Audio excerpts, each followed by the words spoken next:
अस्सलामुअलैकुम व्यूवर्स, उम्मीद करती हूँ आप सब ठीक होंगे। शुरू करती हूँ अल्लाह के नाम से जो नहायत रहम करने वाला है। मेरा आज का टॉपिक है हज़रत आयशा रज़ी अल्लाह ताला अन्हो का यौम विसाल। हज़रत आयशा रज़ी अल्लाह ताला अन्हो 17 रमज़ानुल मुबारक को वफ़ात पाई।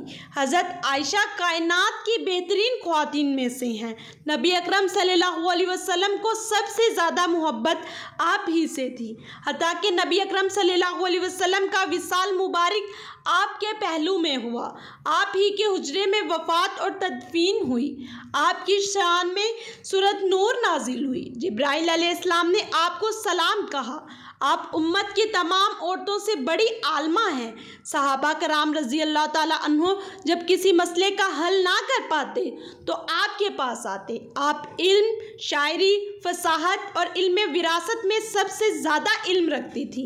इस कदर सिखावत फरमाती कि घर में कुछ ना रहता, बल्कि बाज़ औक़ात इफ्तारी के लिए रकम ना बचती। आपकी सखावत का ये आलम था कि एक मरतबा 1 लाख दिरहम एक दिन में बांट दिए। हमेशा रोज़ा रखती, कसरत से दुआ, तस्बीह, जिक्र, इबादत और गिरह गुज़ारी करती।